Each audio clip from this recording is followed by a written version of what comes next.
Muy buenas tardes, chicos. El día de hoy la teoría de correlación y regresión lineal estará a cargo del doctor Charles Guamaní, quien es bachiller en medicina humana, magíster en ciencias de investigación epidemiológica, máster en fisiología y medicina y actualmente residente de neurología en el Hospital Nacional Guillermo Almenara. Recibamos con aplausos, por favor.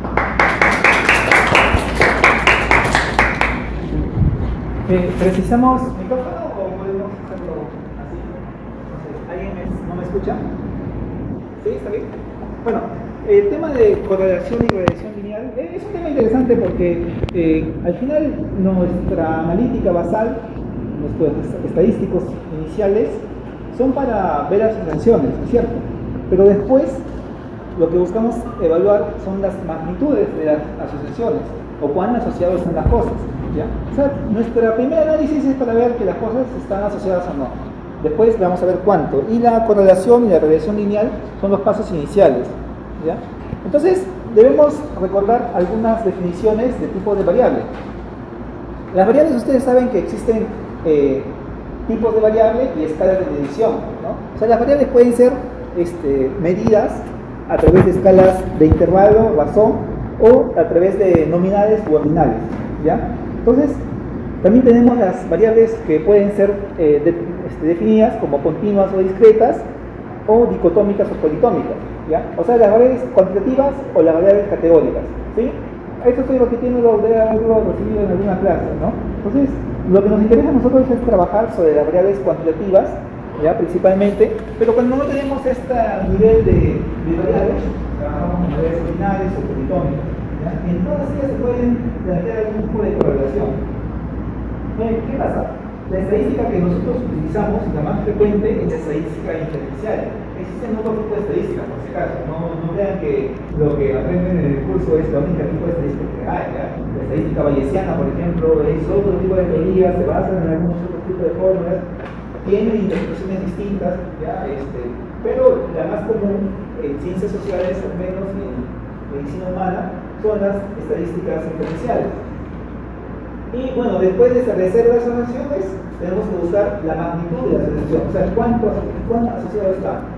Y la forma más frecuente es a través de las correlaciones y las magnitudes a través de las regresiones, sean lineales o logísticas. Bueno, pero estoy hablando de asociación. ¿Alguien entiende qué es asociación? Lo que pasa es que nosotros cuando hacemos, por ejemplo, una prueba T-Student, ¿ya? O una prueba chi cuadrado, ¿qué estamos viendo? Si una variable es independiente de otra, ¿no? Eso es hablar de asociación. Pero la asociación es una cuestión unidireccional.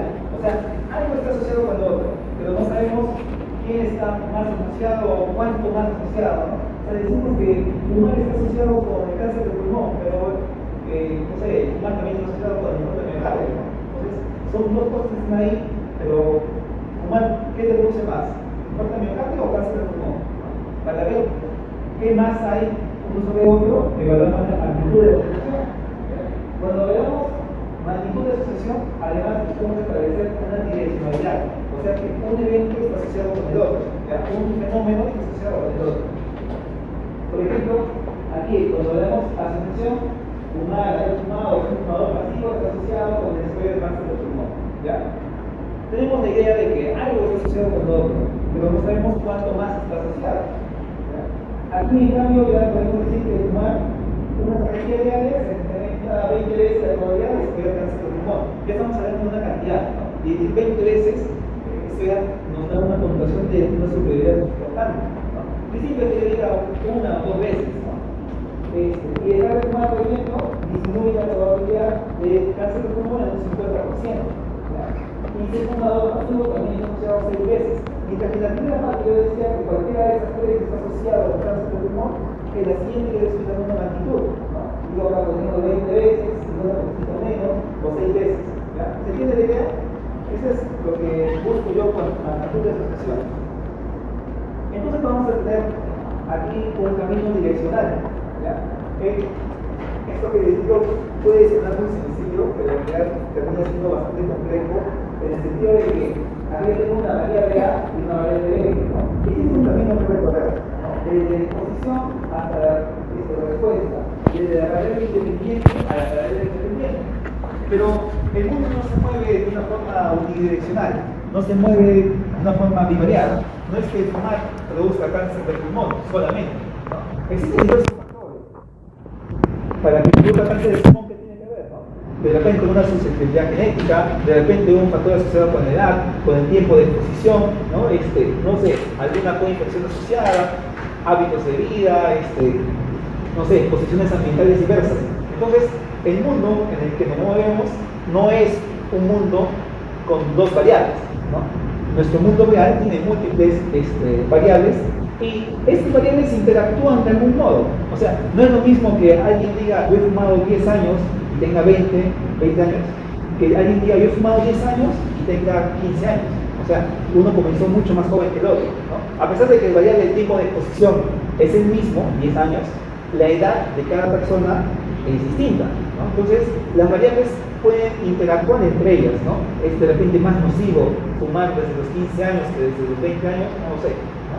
Y así, las variables van a interactuar entre ellas y vamos a entrar en un mundo que es tan enmarañado y complejo y resumirlo en esta ecuación tan simple de A lleva a B, a veces es engañoso, ¿ya? Pero vamos a tener que abstraernos, ¿ya? Y llevar nuestra estadística a un plano solamente de dos variables, ¿ya?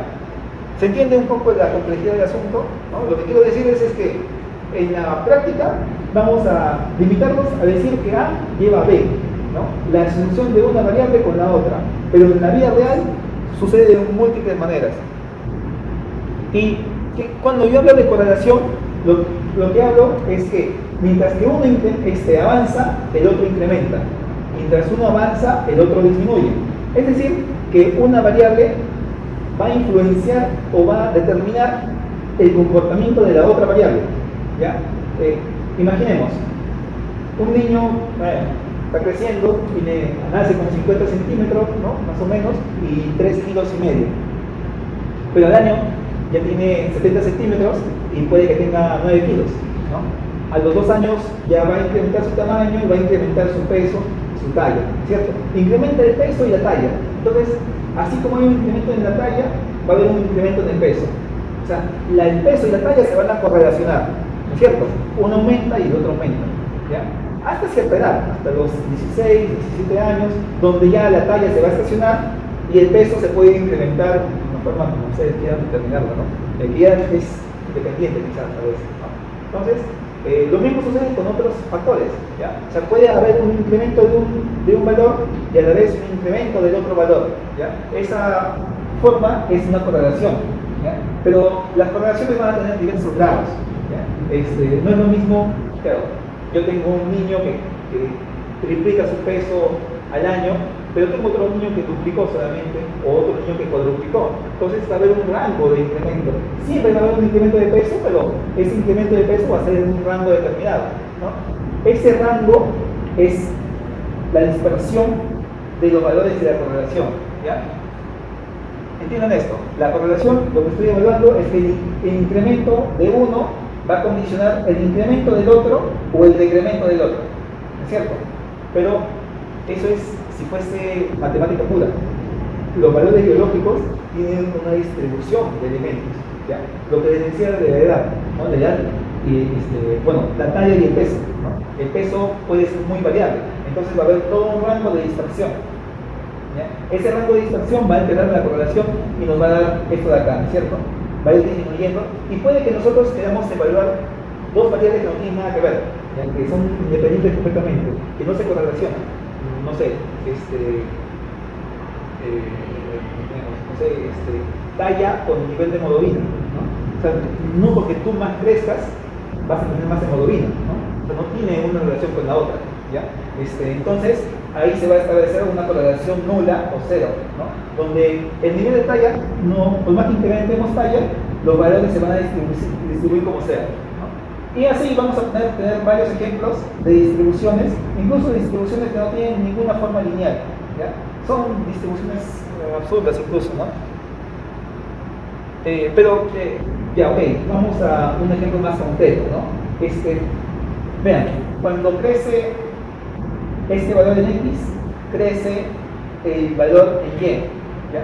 Y se van a distribuir de tal forma que yo puedo trazar una línea en el medio, ¿ya? Esa es una correlación, ¿ya? Y esta línea en el medio sería lo que después vamos a hablar como una correlación lineal, ¿ya? Igual, acá hay 13x, avanza x y crece y. Y yo puedo trazar una línea en el medio y decir que esa línea es la correlación que se establece, pero vean que acá hay una mayor dispersión de los valores, ¿no es cierto? Esa dispersión ya está afectando el grado de correlación, ¿ya? Aunque si bien hay una misma tendencia, o sea, crece 1 en ambas, mientras ambas crece x, crece y, acá ya hay una mayor dispersión, ¿ya? El grado de correlación se va a ver afectado. En este otro, en cambio, aumenta x y y no aumenta propiamente. Más bien hay una disminución, hay un incremento sí, pero es un incremento oblicuo, ¿ya? Esto, por ejemplo, ¿en qué vamos a ver? Consumo de alcohol. ¿Ya? Ustedes saben el efecto del alcohol sobre las enfermedades cardiovasculares en general. Nunca les han recomendado que tomen vino después de una comida, ¿no? ¿No han escuchado eso? ¿Ya? Pero decimos después que el alcohólico es un factor de riesgo, ¿no? Entonces, ¿cuál es la lógica? ¿Tomemos vino o no tomemos mucho? ¿Cuál es la idea? Algunas, por ejemplo, el alcohol tiene una distribución en J, ¿ya? Distribución en J o distribución en U, ¿ya? ¿Qué sucede? Con valores bajos de alcohol al día, nosotros podemos tener un efecto vasodilatador, ¿ya? Y ese efecto vasodilatador nos favorece o nos disminuye el riesgo de enfermedades cardiovasculares, pero eso con niveles bajos. Cuando nosotros acostumbramos a nuestro cuerpo a tomar niveles mayores y de forma crónica, se va a generar una hipertensión más bien, ¿ya? Y la hipertensión nos va a generar factores de riesgo cardiovasculares, infarto miocardio, infarto cerebral, ¿ya? Entonces, mientras que con un nivel bajo voy a tener una correlación negativa, con un nivel intermedio voy a tenerla normal, con un nivel mayor voy a tenerla en pico para factor de riesgo, ¿ya? Ese es un efecto poco habitual de algunas variables, que es una J o una U, como les decía, ¿ya? Mientras que con otras voy a tener directamente un efecto negativo, ¿no? Imaginemos fumar con cáncer de pulmón, pues, ¿no? O sea, o bueno, mortalidad por cáncer de pulmón, ¿no? Y en otros casos voy a tener, bueno, si ustedes llegan a ver de este lado, no voy a tener nada, ¿no? O sea, no voy a tener ninguna asociación, o sea, ambas variables se van a mover de forma independiente. ¿Y qué sucede? Para que yo emplee una correlación, ¿ya? Una correlación, yo tengo correlaciones tanto paramétricas como no paramétricas. Deben haber tenido la clase de pruebas paramétricas y no paramétricas, ¿no? La prueba de estudio por un lado, Manguini por otro, Wilcoxon, ¿no? ¿Sí? ¿La recuerdan? ¿Ya? Para que yo utilice una prueba paramétrica, tengo que cumplir algunos requisitos, ¿no? Y el requisito es que la prueba, la variable sea una variable constitutiva que tenga una distribución normal, ¿ya? Imaginemos que una variable sea hemoglobina, ¿no? La hemoglobina es una variable constitutiva, la escala, razón, ¿no? Una variable continua, ¿no? Entonces, yo puedo hacer una evaluación de si esta variable tiene una distribución normal. Y si la tiene, yo puedo buscar, por ejemplo, ya hemoglobina con IMC. ¿Ya? Yo sé que no tiene asociación, ¿ya? Pero hemoglobina con IMC. El IMC, el índice de masa corporal, también tiene es una variable constitutiva continua en escala de razón, ¿no? Entonces, si ambas tienen distribución normal, yo puedo hacer una prueba paramétrica de correlación. ¿Qué sería la prueba de Pearson? ¿Ya? Entonces, debemos partir de eso. ¿Qué variables vamos a correlacionar? Si ambas son variables con distribución normal y son continuas, yo uso la prueba paramétrica, que es Pearson. Y si no, uso Spearman. O sea, así es simple, ¿ya? Ambas se interpretan igual, ambas se calculan muy parecido. Solamente tengo que determinar si es que tiene o no distribución normal y si es una variable cuantitativa. Si es que es una variable que está en una escala ordinal, por ejemplo, Apgar o no sé, escala de Glasgow, ¿no? ¿Sí saben lo que es eso? Escala de Glasgow, escala de índice de Apgar, ¿no? Que son escalas ordinales, yo no puedo hacer una correlación paramétrica, tengo que usar una correlación no paramétrica y ahí uso Spearman, ¿ya? Yo me acuerdo de eso porque Pearson comienza con P y es paramétrica, ¿ya? Spearman es SP, ¿no? Sin paramétrica, ¿no? O sea, es una prueba no paramétrica, ¿no? Yo uso las no paramétricas, Spearman, ¿ya? Y ambas se interpretan igual, ¿ya? Mientras más cercano esté al 1, quiere decir que la correlación es más perfecta. ¿ya? El 1 positivo nos va a decir que mientras uno aumenta, el otro aumenta. El 1 negativo, mientras uno aumenta, el otro disminuye. El 0 quiere decir que no hay correlación, ¿ya? Valores intermedios nos van a decir, bueno, ya entenderán. Entonces, si el R es 0, si el grado de correlación es 0, como en este caso, X e Y son variables independientes, ¿ya? Cuando es 1, es la dependencia perfecta. O sea, el incremento de uno condiciona perfectamente la dependencia del otro, ¿ya? ¿Sí? ¿Hasta ahí estamos bien? ¿Ya? Esa es la parte de correlación, ¿ya? Ahora vamos a la parte de regresión. Ok, no hay mucha diferencia inicial en la parte. O sea, la interpretación de ambas es parecida, porque ¿qué establezco yo aquí? En el medio, una línea, ¿no es cierto? ¿Ya? Esa línea es la línea de la correlación, ¿ya? La regresión lineal lo que hace es formular esta línea, darle un valor numérico a esta línea, ¿ya? Vean, la correlación solo nos va a permitir establecer el grado de asociación, ¿ya?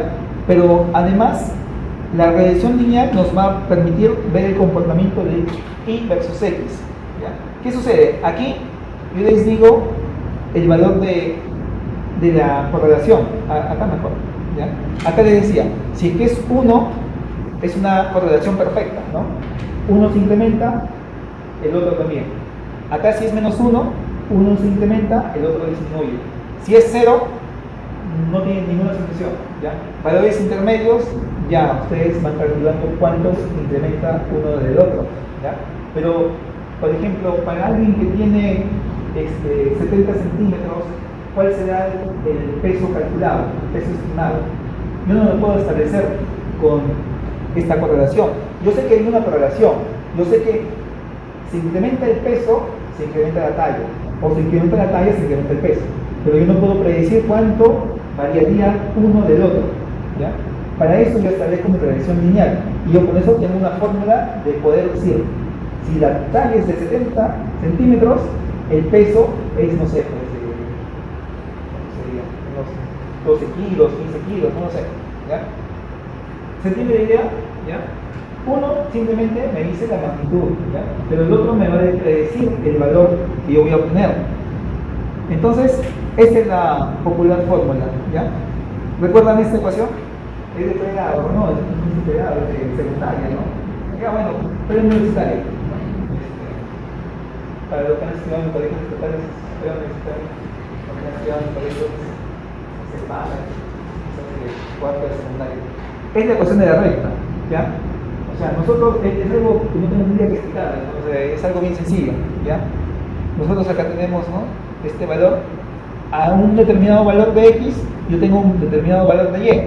Como el valor de Y, bueno, el valor de la recta no comienza cuando X es 0, sino comienza en un punto distinto, este valor es ese coeficiente, ¿no? ¿De dónde comienza la recta? ¿Cierto? Entonces, este A es el valor de este coeficiente inicial. ¿Dónde arranca X? ¿No? El valor de este valor de acá, ¿no? Este valor de B es el coeficiente que yo le voy a multiplicar el valor de X para obtener el valor de Y, ¿ya? Entonces, en un momento vamos a tener el ejemplo, ¿ya? Pero bueno, es algo que ya básico, ¿no? Que todos ustedes deben saber, ¿no? O sea, el valor de X va a condicionar el valor de Y, multiplicando el valor de X por una por un valor, una constante, y sumándole un residuo, ¿ya? Ese es el valor que voy a obtener. Nuevamente, esto es si la correlación es perfecta, ¿ya?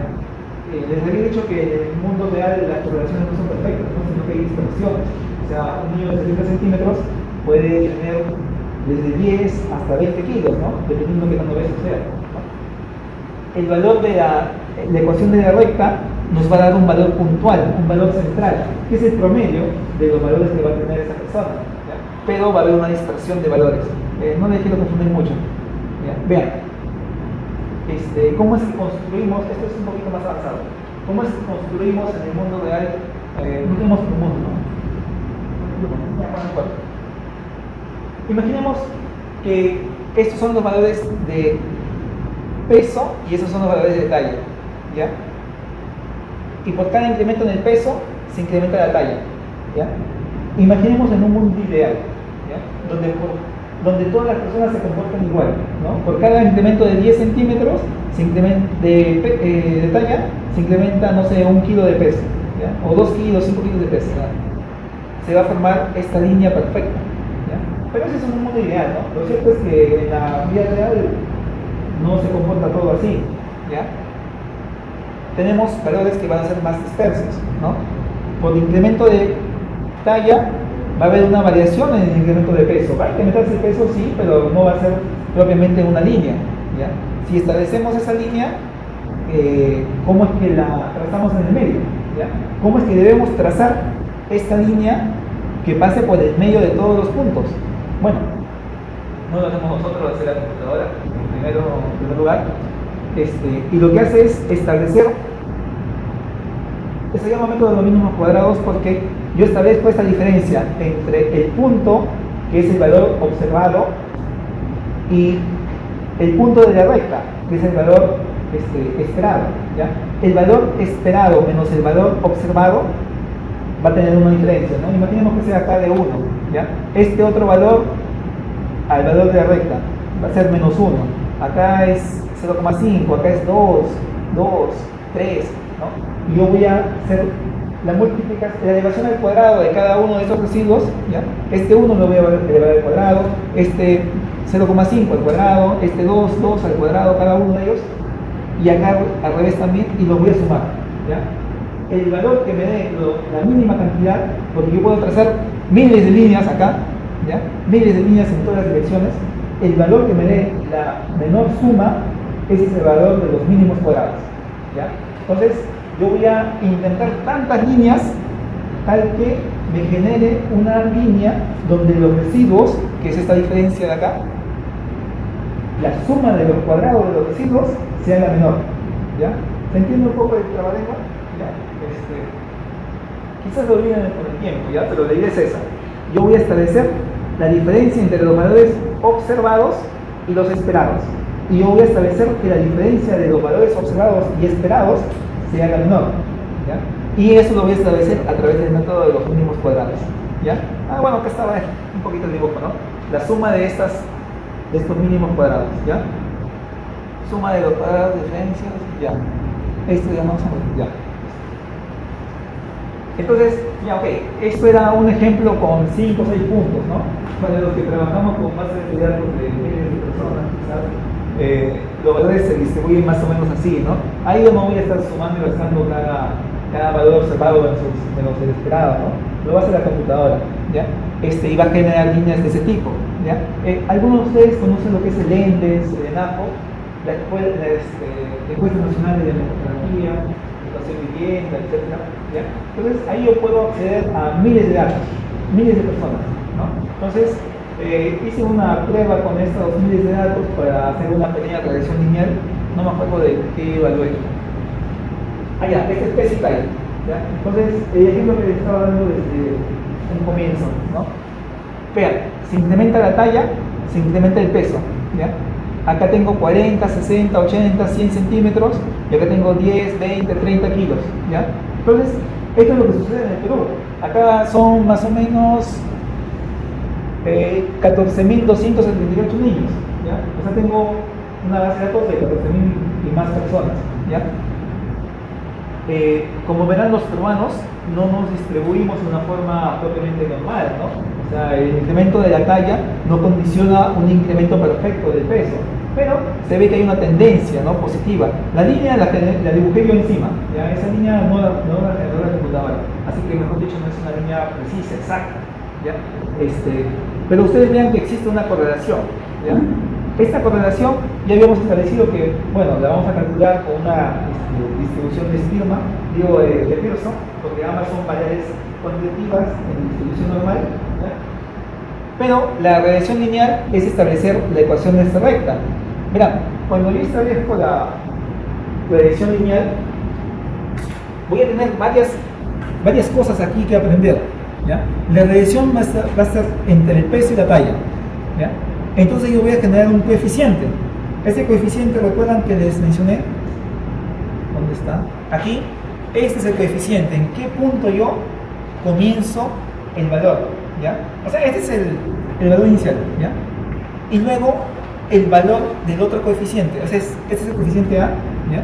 Donde yo inicio mi línea, y luego el B, que es el valor por el cual yo multiplico X para establecer el valor de Y, ¿ya? Entonces, vean, yo acá tengo este valor que es una constante en realidad, ¿no? Que es el valor de A, aquí está, el valor de A, que comienza en menos 9. Entonces mi línea va a comenzar detrás de, ¿no?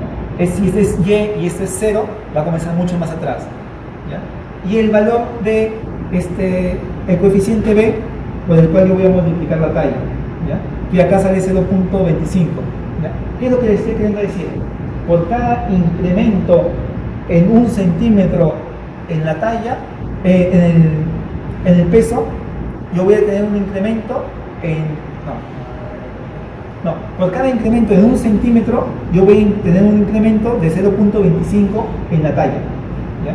O sea, por cada incremento de un valor de X, por cada incremento del valor de X, yo voy a tener un incremento de 0.25 en el valor de Y. Bueno, acá es peso. Ya, disculpen, me estoy confundiendo, estoy diciendo al revés. ¿Ya? Entonces, a ver, de nuevo. El valor de A es esta constante, que es menos 9. ¿Ya? El valor de X es el valor de la talla. ¿Ya? Porque acá yo tengo abajo la talla. ¿Ya? Y el valor de B es esta coeficiente, que es 0.25.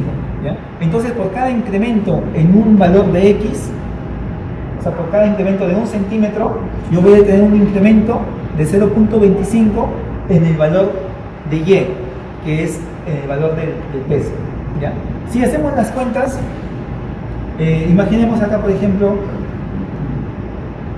una persona de 100 centímetros, ¿ya? Empecemos, 100 centímetros, multipliquémoslo por ese coeficiente que es 0,25, ¿ya? 100 por 0,25 es 25, ¿no? Y le sumamos el valor de A, que es esa constante que es menos 9, ¿no? 25 menos 9, ya que lo voy a tener, ¿no? 100 va a ser más o menos 14, ¿no? Como les dije, esta línea la dibujé yo hacia a mano, ¿no? Así que puede que no me salga exactamente, pero acá está, 100 centímetros, el valor de va a ser más o menos 14, ya, bueno, estoy seleccionando, ¿ya? ¿Está bien? ¿Se entiende? ¿Se entiende la idea? Sí.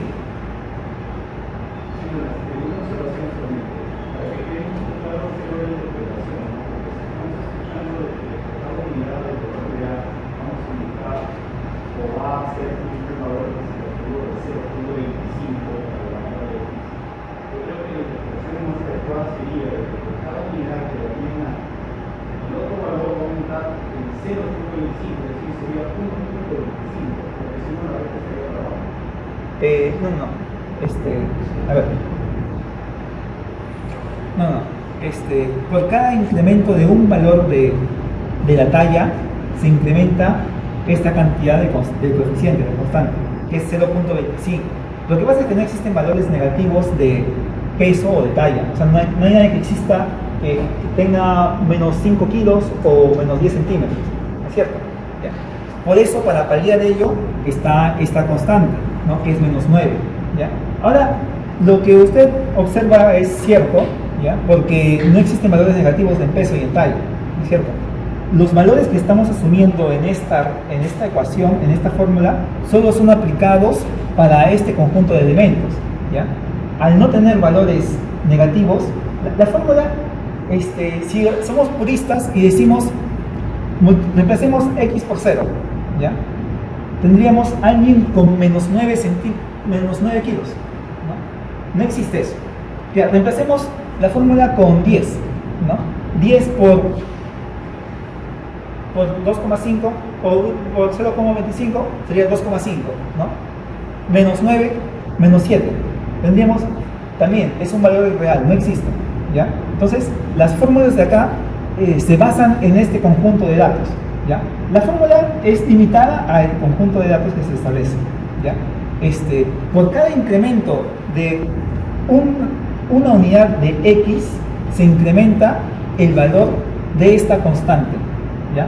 Para el valor de Y. Por cada incremento de 1 centímetro se va a incrementar 0.25 en las unidades de kilogramos, ¿ya?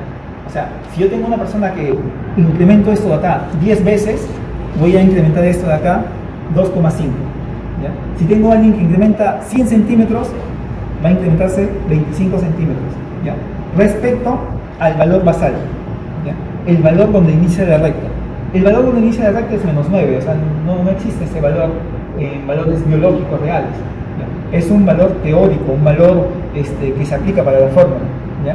Pero a su comentario, la interpretación correcta es, por cada incremento de una unidad de X, yo voy a tener un incremento de 0,25 en el valor de Y. ¿Ya? O sea, así de simple. ¿Ya? Si Y comienza en 0, voy a tener 0,25 por una unidad de Y. ¿No? Si Y comienzo en, X comienzo en 10, voy a tener 25. ¿Ya? O sea, no hay que confundirse eso. ¿Ya? Claro, nuevamente, si es que yo aplico mi lógica y reemplazo esto con algunos valores, voy a salir en un absurdo quizás, ¿no? Porque también puedo yo decir a alguien que tenga 200 centímetros, ¿no? O sea, 2 metros. Esta fórmula tampoco va a servir, porque esta fórmula está diseñada para un público entre 5 y 15 años, ¿ya? O sea, después de eso de ahí ya no cumple esta fórmula, ¿ya? Eso ya es en cuanto a la interpretación de los resultados, ¿ya? Esta fórmula está diseñada y es aplicable o extrapolable solamente sobre la población sobre la que se ha trabajado, ¿ya? En adultos, les decía, no va a haber cambio de talla, pero sí puede haber incremento de peso conforme incrementa la edad, ¿no? Entonces, un adulto puede ser muy obeso y no tiene nada que ver con su talla, ¿no? ¿Se entendió, pero la idea? ¿Ya? Por cada incremento en una unidad de esto, se va a incrementar una unidad de esto acá en relación al coeficiente, ¿ya? Pero acá hay otras cosas interesantes en esta misma fórmula, ¿ya? Y acá está una bien interesante, que es el R cuadrado. Mientras que, recordarán esta parte de acá, 1, 0,8, 0,4, este valor es el valor de correlación, ¿ya? El valor de correlación se expresa como una R minúscula, ¿ya? Creo que lo puse por aquí, ahí está. La R minúscula es el valor de correlación, ¿ya? Si R es 1, dije que era una correlación perfecta, ¿cierto? Si R es 0, es una correlación que no existe, o sea, no hay correlación. Pero aquí yo tengo un R cuadrado. ¿Cómo se interpreta esto? El R cuadrado significa cuánto de la varianza es explicada por esta fórmula. ¿Y cómo se interpreta esto? Lo que pasa es que, vean, yo incremento el valor de la talla y voy a incrementar el valor del peso, ¿ya? Pero lo voy a incrementar dentro de un rango. O sea, dentro de un rango se va a explicar la fórmula. Pero, por ejemplo, este valor está muy lejos de mi fórmula, ¿no? Incluso si yo estuviese dibujando acá un intervalo sobre el cual mi fórmula se va a explicar, este valor está muy lejos de esa fórmula, ¿ya? Este es un valor que esta fórmula no la puede explicar, ¿ya? O sea, es un valor cuya explicación se debe a otras variables, la influencia de otras variables, ¿ya? Y así tengo varios, ¿no? Entonces, ¿cuántos de los valores que están aquí pueden ser explicados por la fórmula que yo he generado? Ese es el R cuadrado, ¿ya? El 84% de la varianza o de la variación de X o de Y es explicada por esta ecuación, ¿ya? Y eso se va a establecer acá con el intervalo de confianza y con el valor P, ¿ya? Pero al final, cuando uno quiera presentar una ecuación de la recta, esta ecuación de la recta tiene que además presentarlo con el R cuadrado, ¿ya? Porque la ecuación de la recta, les decía, yo puedo trazar acá una línea sobre cualquier distribución de puntos. Yo puedo tener acá una distribución terrible, pero yo puedo trazar una línea, porque al final la línea es una fórmula, ¿no? Pero el R cuadrado me va a decir de que esa línea no me explica nada, ¿ya? O sea, si yo tengo un valor de R cuadrado bajo, significa que la varianza explicada es baja, que mi ecuación de la recta no me explica lo que yo estoy viendo acá, que el fenómeno que sucede acá no es explicado por una correlación entre X e Y. ¿Está bien? Entonces, nuevamente, si hacemos nuestra correlación de Pearson, donde decía que el valor de 1 es una correlación perfecta, 1 al cuadrado es 1, ¿no? O sea, es 100, o sea, que saldría 1, o sea, es perfecto, ¿ya? 0 al cuadrado es 0, ¿no? O sea, es una correlación espúrea, ¿no? Ese mismo valor de R de la correlación es este valor de acá, pero elevado al cuadrado, ¿ya? Entonces, valores encima de 80 yo considero que son unas correlaciones muy buenas, R cuadrado, me refiero, ¿no? Encima de 80 son correlaciones perfectas, que la varianza que yo estoy explicando es una varianza adecuada, correcta, ¿ya? Y acá está, mira, acá estaba el ejemplo. Me complico por gusto. La variación de la talla explica el 84%, 84,10%, este R cuadrado, ¿no? De la variación del peso, ¿ya? O sea, el 84% de la variación del peso se debe a la variación de la talla. Ese otro 16%, échense a buscar, pues, ¿no? O sea, pueden ser por diversos motivos, ¿ya? Genética, sexo, etc. ¿Ya? Por cada incremento en una unidad de talla, 1 centímetro, el peso varía 0,25, ¿no? Lo que estoy encontrando acá como el coeficiente, ¿ya? Cuando la talla es igual a 0, valor que no existe, entonces el peso es igual a menos 9, ¿no? Que es un valor que tampoco existe, ¿ya? Pero me obligo a generarlo por la fórmula que he calculado, ¿ya? Reemplazando, si alguien mide 1 metro, o sea 100 centímetros, ¿cuánto pesaría? Entonces reemplazo, ¿no? Menos 9,16 más el coeficiente multiplicado por 100, ¿ya? Y lo multiplico y sale que el peso promedio debería ser 16 kilos, ¿no? Y eso es lo que ha predecido la fórmula, ¿ya? Pero recuerden que existe en esta predicción un intervalo de confianza, ¿ya? Yo debería decir acá también que el intervalo de confianza de la variación debería multiplicar este 0.25 por el 0.2530 y por 0.2566. Y ahí yo tendría un intervalo de confianza de la variación, ¿ya? O sea, la persona se ubicaría en ese intervalo, su peso se encontraría en ese intervalo, ¿ya? ¿Sí se entiende más o menos la idea? ¿Ya? Esa es toda la magia que hay con la variación lineal, ¿ya? Acá estaba, ¿no? Esta es la línea establecida o calculada a través de los mínimos cuadrados, ¿recuerdan? Los residuos que yo formaba, ¿no? Y este es el intervalo sobre el cual van a variar los valores, ¿ya? Supuestamente, bueno, también lo hice a plumazo, ¿ya? Pero el 84% de los valores se encuentran dentro de eso de acá, ¿ya? Claro, si yo tengo 14.000 valores, el 84%, bueno, saquen su cuenta, ¿no? Más de 10.000 valores se encuentran dentro de esta franja. El resto de valores se encuentran por aquí, ¿no? Y no son explicados, ¿ya? Si es que yo hago, bueno, no se nota muy bien, pero si es que yo hago una ecuación de la recta, bueno, una ecuación de la curva en realidad, donde yo establezca el punto intermedio, ¿ya? El real punto intermedio es una curvita, ¿ya? O sea, se ve acá, no se ve muy bien, ¿ya? Pero acá es una pancita, o sea, es una pequeña curva oblicua, ¿ya? O sea, el valor de la recta obliga a que se trace una línea así recta, ¿ya? Pero el real punto intermedio es una discreta curva, ¿ya? Pero como no es objetivo de la clase hablar de regresiones no lineales, entonces lo más frecuente que pueden encontrar ustedes para establecer la asociación entre dos variables es una regresión lineal, quizás. Bueno, la más frecuente en realidad son las regresiones logísticas, ¿no? Los cálculos de OR, por ejemplo, ¿ya? OR, RR, ¿no? Y aunque la regresión lineal es menos frecuente que la regresión logística, es donde se cometen muchísimos errores, ¿ya? ¿Y eso por qué? Porque la regresión lineal nos exige que nosotros evaluemos ciertos supuestos. ¿Qué supuestos? Bueno, les había dicho, ¿no?, que cuando yo evalúo, para aplicar la correlación de Pearson, yo tengo que tener dos variables cuantitativas continuas con distribución normal, ¿no es cierto? Bueno, para la regresión lineal también, ¿ya? Si yo quiero aplicar una regresión lineal, debo tener algunas variables. Por ejemplo, la regresión lineal, primero que y es una función lineal de x, o sea que yo pueda generar mi fórmula, ¿ya? El primer supuesto es sencillo, ¿no? Generar la fórmula. Luego lo que ambos sean independientes, este es un supuesto teórico que casi nunca se aplica, ¿ya? Porque x e y deben suceder en sujetos independientes. La mayoría de correlaciones los establezco yo en sujetos dependientes, ¿no? O sea, x e y son en un mismo sujeto, así que ambas son dependientes. Pero lo que sí no debe faltar son estas dos cosas, ¿ya? Estas dos cosas son lo más importante para que yo diga que mi regresión lineal ha sido correctamente aplicada. Primero, la distribución normal de los residuos y luego la homoselasticidad. Ahorita les explico esto, pero ya habíamos visto cómo calculamos los residuos, ¿no es cierto? Que este punto a este punto es el residuo, ¿no es cierto? Este punto a este punto es otro residuo, ¿ya? O sea, el valor observado versus el valor esperado, ¿ya? En el eje de Y, ¿ya? el valor observado menos el valor esperado. Este valor de acá es el residuo. Es decir, mi ecuación de la recta me va a calcular este valor, pero el valor real es este valor de acá.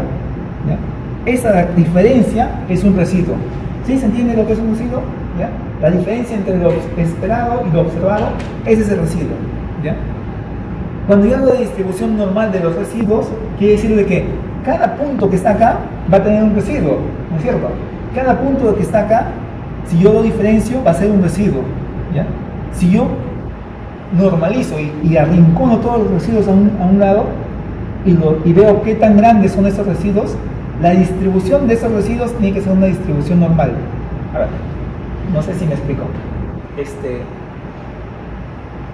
Vean, este punto de acá menos este punto de acá están en la misma línea, ¿no es cierto? Este valor de acá, imaginemos que sea menos 10, ¿ya? O bueno, que sea más 10, ¿ya? Este valor de acá a este valor de acá, imaginemos que sea 3. Y así, imaginemos varios puntos que van desde menos 1 hasta más 10, ¿ya? Si es que yo los arrincono todo en un solo lado, voy a tener valores de menos 1, menos 1, menos 1, menos 3, menos 3, menos 3, y así hasta que llego a 10, ¿ya? Esos valores de ahí tienen que tener una distribución normal, ¿sí? ¿Se entiende? Un poco aunque sea. O sea, la diferencia de los residuos. Yo no estoy hablando de dónde están ubicados estos, ni nada de ellos. O sea, estoy hablando de la diferencia de esos puntos. Solamente la diferencia de los puntos debe tener una distribución normal. Y lo otro sí es un poco más complejo. Así que les puse un ejemplo acá, ¿ya? A ver. Esperemos que tengan una visión tridimensional del evento, ¿ya? Este es X y este es Y, ¿ya? Estoy echando la imagen. Decía, si este es la recta y yo tengo los residuos por ahí distribuidos, yo voy a esperar que los residuos tengan una distribución normal, ¿ya? O sea que los residuos se distribuyen de forma normal, ¿ya? Pero, ¿qué sucede? A veces los residuos se aglutinan más en algún lugar y en otros se dispersan más.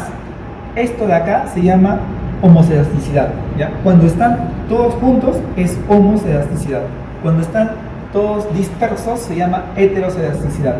Lo que yo estoy buscando en una ecuación de la recta es de que las varianzas de los residuos en la misma línea sean todos con una varianza similar. A ver, si les compliqué la vida, acá mejor les explico, ¿ya? ¿Qué sucede? Imaginemos este sector de acá, ¿ya? En ese sector de acá, todos los residuos se arrinconan para un extremo. En este punto de acá, los residuos se arrinconan en el centro. En este rincón de acá, los residuos ya se están dispersando mucho más. ¿Se dan cuenta? Mientras que en un punto los residuos están muy aglutinados, en el otro punto están más centrados, en la parte final ya están más dispersos. Eso me dice que no es homocelástico, sino que es heterocelástico. De repente es una definición un término difícil de aprender, pero la idea es de que esta recta me va a representar todo el universo. Entonces yo no puedo aceptar de que esta recta tenga variaciones al inicio, al medio y al final. La idea es que esta recta distribuya de forma homogénea todos los valores. Si acá voy a tener una interpretación, acá otra interpretación y acá otra, estoy haciendo una recta en vano, ¿ya? ¿Sí? ¿Se entiende un poco la idea? ¿Ya? Díganme si no se entiende, porque en realidad es una explicación de maestría, no es que sea tan despegado, ¿no? Pero la idea es esta, ¿ya? Que esta recta me puede explicar todo el universo, ¿ya? Si yo no puedo explicar el universo con la distribución de la recta, entonces estoy haciendo una recta en vano, ¿ya? Uno de los criterios para evaluar si es que esta recta realmente explica todo ello es la distribución normal de los residuos, y que esta distribución normal de los residuos sea con varianzas iguales en todo momento, ¿ya? Y eso es lo que yo estoy viendo acá, ¿ya? Que en esta recta yo tengo distribución normal de todos los residuos, pero además las varianzas son similares en cada momento de la recta. En esa otra recta yo tengo una distribución normal de todos los residuos, pero en un momento yo tengo una recta con una varianza distinta a otra, y esto no es lo que yo busco con mi recta, ¿ya? Entonces acá lo ponía, ¿no? Distribución normal de los residuos, ok, se cumple. Igualdad de varianza, no se cumple, ¿ya? En ese caso de allá. Entonces, esos son los 4 y esos son los 2 últimos que son los más importantes, que no siempre se evalúan y no siempre se presentan en los artículos, ¿ya? O sea, uno tiene que decir que se han cumplido ambos requisitos para que recién mi ecuación de la recta sea válida, ¿ya? Bueno, la próxima clase, no sé, van a ser, supongo, modelos de regresión logística, pero más allá de la regresión logística existen otros modelos de regresión lineal que son regresión lineal generalizados. Se los pongo porque para que vean que no existe, o sea, no acaba aquí nomás en el curso de estadística, ¿no? Porque la regresión logística ya, ok, existe, ¿no? Luego existe la regresión logística, la regresión de Coase, la regresión de Poisson, que son para otro tipo de variables, ¿ya? Y existen lo que nosotros llamamos correlaciones espurias, ¿ya? Ustedes pueden meter cualquier valor a la computadora y la computadora les puede calcular correlaciones incluso perfectas, o sea, 1, ¿ya? La correlación más adecuada. Pero por ejemplo acá, vean, la correlación entre mortalidad por 1000 personas en Reino Unido y la proporción de matrimonios en iglesias en Reino Unido, ¿ya? Vean, los puntos, los círculos son mortalidad y la línea es matrimonios, ¿ya? Mientras menos mortalidad es que hay menos matrimonios, ¿no? Entonces, ¿qué conclusión pueden sacar? Porque no se casan, algunos no por la iglesia. Es una correlación espuria, ¿no? Es absurda, o sea, no tiene ningún sentido. Pero este es un estudio que fue publicado todavía, porque querían justamente demostrar eso. Nosotros podemos calcular cualquier cosa, podemos meter en la computadora cualquier valor. Si ustedes buscan esta expresión en Google, correlaciones espurias, le van a salir, no sé, por ejemplo, correlación entre tabaco y número de películas de Nicolas Cage, ¿no? Entonces, mortalidad por cáncer de pulmón y películas de Nicolas Cage, ¿no? Y van a encontrar una asociación perfecta todavía, ¿no? O sea, cuántas películas ha vendido en cada año y cuántas personas han muerto por cáncer de pulmón, cosas así. Y hay gente que se divierte buscando correlaciones espurias, ¿ya? Porque es justamente para demostrar de que la estadística o la matemática, ok, existe en un universo, ¿no? Pero nosotros debemos interpretarlo según cierta plausibilidad biológica, es decir, dependiendo de cierta interpretación, ¿ya? Y es más o menos la idea de lo que les estaba diciendo acá con el peso y la talla. O sea, el peso y la talla, no existe talla cero, no existe peso cero, pero la ecuación de la recta la soporta, ¿no? O sea, es espurio, es absurdo. Ustedes deben ser los que interpreten, o sea, ustedes deben manejar la fórmula, no al revés, ¿no? Y lo mismo sucede acá, ¿no? O sea, vamos a encontrar correlaciones o asociaciones que quizás simplemente se formaron por una coincidencia arbitraria, ¿no? Ustedes deben diferenciar qué es lo que hay, ¿ya? Y esto es un glosario final, ¿ya? Porque cuando lean artículos van a encontrar varias veces estos términos, ¿ya? Confusión, ajustar, modelamiento. Eso se excede un poco más de la clase, ¿ya? Pero es importante, porque les decía, en el mundo real las cosas no se mueven de forma bivariada. O sea, no es que el peso condicione la talla, ¿no? Existen más variables, ¿no? Y algunas variables son variables confusoras, ¿ya? ¿Qué se refiere a variable confusora? Vean, A condiciona a B, ¿ya? O sea, A es la variable independiente, B es la variable dependiente. ¿Qué sucede? Que existe una tercera variable que está en el medio, ¿ya?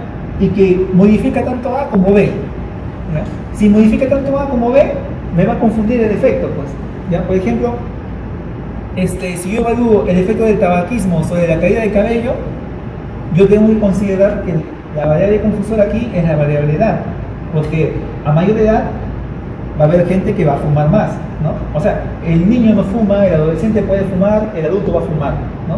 Pero la caída de cabello también se va a condicionar por la edad, ¿no? O sea, el niño no se le cae el cabello, el adolescente tampoco, el adulto ya va a comenzar a presentar caída de cabello, ¿no? Entonces, de repente los hábitos tabáquicos se van a condicionar con una mayor exposición y con lo mismo a mayor edad, mayores hábitos tabáquicos.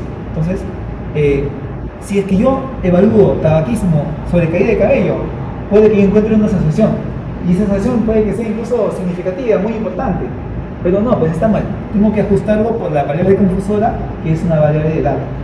Esto no te lo da ninguna fórmula, eso lo hace tu revisión del tema, cuánto sabes del tema y cuánto puedes discriminar qué variables están interviniendo o no.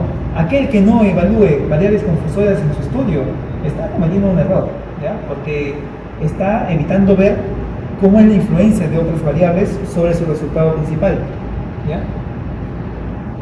Y para eso nosotros usamos el ajuste, ¿ya? Deben haber escuchado análisis multivariable, ¿no? En algún momento de análisis multivariable. ¿Qué sucede? Esto es un análisis bivariado. A asociado a B. Es así, bivariado, dos variables. Si es que yo voy a introducir la tercera variable, es un análisis multivariado. Ya son tres variables las que yo voy a evaluar y por lo mismo voy a decir que estoy ajustando por la tercera variable. Es decir, el efecto de A sobre B lo estoy ajustando sobre la interacción la interacción que genera C. ¿Ya? ¿Cuánto C influye en la relación entre A y B? ¿Ya? La ecuación de la recta que les mostré, como les dije, explicaba el 84% de la varianza entre peso y talla, ¿no es cierto? ¿Cómo yo puedo explicar el otro 16%? Puede que yo meta otra variable, pues, ¿no? Para explicar ese 16% faltante. Entonces, la ecuación de la recta puede soportar una variable más, otras variables más, ¿no? Todos los fenómenos se explican de manera multifactorial, y cuando existe más de una variable, voy a ajustar por el efecto, ¿no? ¿Ya? Y lo otro es el modelamiento. ¿Ya? Esto es algo mucho más complicado, quizás, porque, ok, yo tengo peso y tengo talla, ¿no es cierto? Pero también puedo tener peso y edad, peso y sexo, peso y hemoglobina, ¿no? Entonces, la variación del peso y la talla ya habíamos dicho que es el 85% del R cuadrado, ¿no? O sea, 84 y tanto, ¿no? La variación del peso con la talla, ¿ya? ¿Qué pasaría si a la variación del peso y la talla yo lo ajusto por la edad? ¿Ya? Vean, mi R cuadrado se incrementa a un 90%.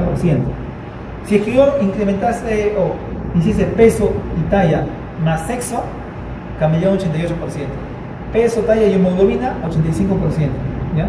Pero yo si meto las tres variables, peso es igual a talla más edad más sexo, sería 95%.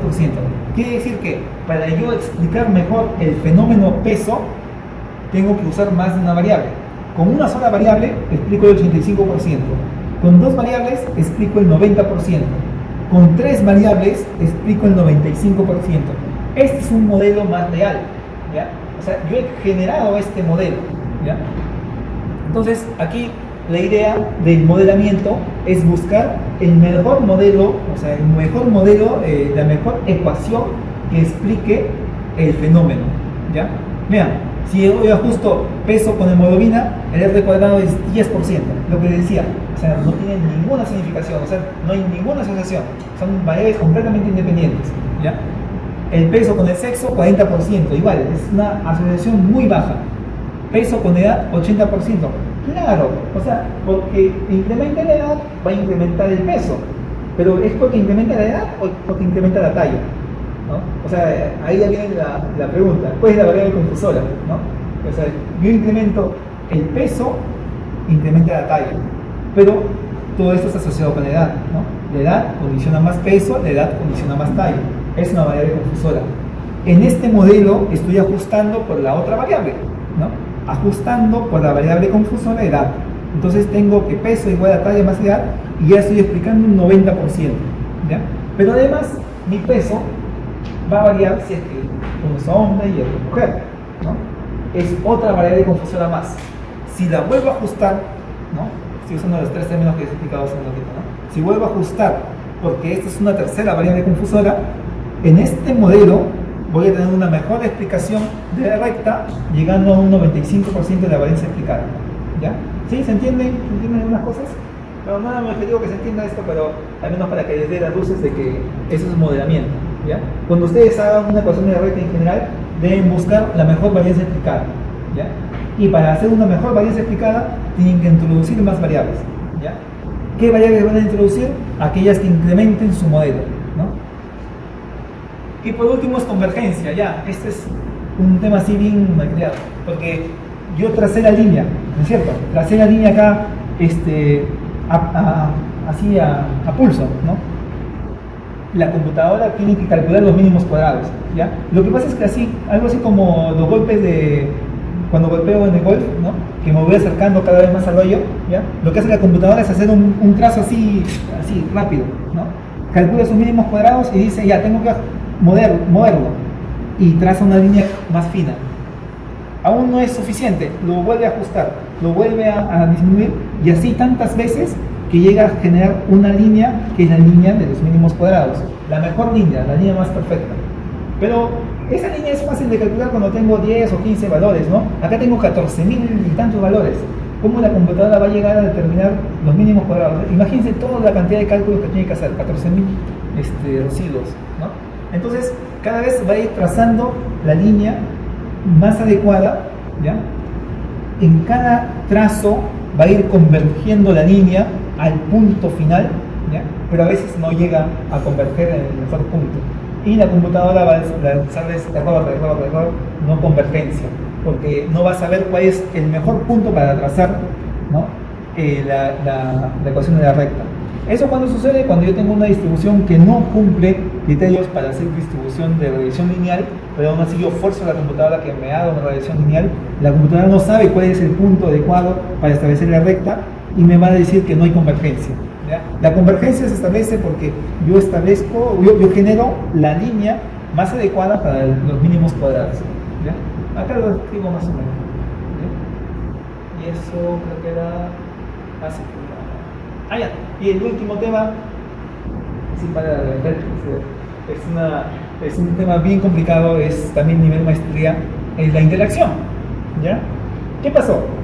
Yo les dije, peso y talla explican el 84% de la varianza, ¿no? O sea, el 84% de la varianza de la talla se explica por la variación del peso, ¿no? Algo por ahí les dije, ¿no? Entonces, les dije después de que en la edad, si sumamos la variable edad, puede mejorar la explicación de la varianza, ¿no es cierto? A un 90%, algo así, ¿no? ¿Ya? ¿Qué sucede? Es que a veces imagínense, esta es una ecuación de una recta y esta es otra ecuación de la recta, ¿no? ¿Ya? Imaginemos que el comportamiento del peso y la talla sea así para los hombres y sea así para las mujeres, ¿ya? Cuando yo hablo de confusión, lo que estoy diciendo es que, aquí, ¿ya? Este es talla y este es peso, ¿ya? Si es que yo hablo de confusión y por ejemplo meto la variable edad, lo que voy a hacer acá con esta línea es ajustarla, moverla, ¿ya? Por eso que hablo de ajustar por variables confusoras, ¿ya? O sea, voy a arrimarla un poquito y voy a hacer que esta línea explique mejor este modelo, ¿ya? Pero ¿qué pasa con la interacción? La interacción es otro tipo de fenómeno, es un tipo de fenómeno muy interesante porque no me ajusta la variable, o sea, no me ajusta la ecuación de la recta. Lo que me dice es, momento, tú necesitas crear otra recta, porque el fenómeno se va a expresar distinto dependiendo de esta variable. Por ejemplo, peso y talla se va a expresar de repente de una forma en los varones y el peso talla se va a expresar de una forma completamente distinta en las mujeres. Y cada uno de los dos sexos tiene que tener una ecuación de la recta distinta. Mientras que esta ecuación de la recta es para los varones, esta ecuación de la recta es para las mujeres, ¿no? Mientras que los hombres, no sé, aumentamos más talla y ganamos menos peso, las mujeres ganan más peso según esta ecuación de la recta, ¿ya? Lo que me está diciendo la fórmula es que yo debo generar dos modelos distintos para ese fenómeno, ¿ya? ¿Sí se entiende la idea al menos? ¿Ya? O sea, en el ajuste, cuando yo ajusto por variables confusoras y genero un modelo, este modelo me va a decir cuál es la mejor línea en el medio de los puntos. Cuando yo hablo de interacción, lo que estoy diciendo es que una variable va a modificar el efecto completamente de este otro fenómeno. Ok, les estoy dando un ejemplo, quizás no es más adecuado, pero hay variables que modifican el efecto de una forma aditiva, o sea, como sumando, y otras que modifican el efecto de una forma multiplicando, ¿ya? Imaginemos, el riesgo de tener infarto de miocardio o infarto cerebral versus fumar, ¿no? Si es que yo solamente tengo el fumar, mientras más fumo, más riesgo de infarto de miocardio, ¿ya? Pero si yo tengo otra variable, por ejemplo, apnea del sueño, en los pacientes sin apnea del sueño, el comportamiento va a ser de esta forma. Pero en aquellos pacientes que tengan apnea del sueño, el solo hecho de tener apnea del sueño y además fumar se va a disparar demasiado, ¿ya? O sea, mientras que uno, el riesgo va a ser, bueno, progresivo, siempre va a estar. Si es que yo tengo las dos enfermedades, no van a incrementarse, van a multiplicarse, ¿no? Entonces, la ecuación de la recta ya no va a ser en la misma dirección, sino que puede ser incluso más empinado, ¿no? Aún más, y voy a tener que tener dos ecuaciones de la recta distintas, ¿ya? O sea, esa es la intención del fenómeno de interacción, ¿ya? La interacción, al igual que la correlación, también puede haber interacciones espurias. Por eso es que nosotros decimos que solo si hay plausibilidad biológica se llama de modificación de efecto, ¿ya? La modificación de efecto es decir que además del fenómeno estadístico exista un fenómeno biológico que explique ello, ¿ya? Bueno chicos, eso era todo lo que les quería decir. Espero no haberlos confundido demasiado.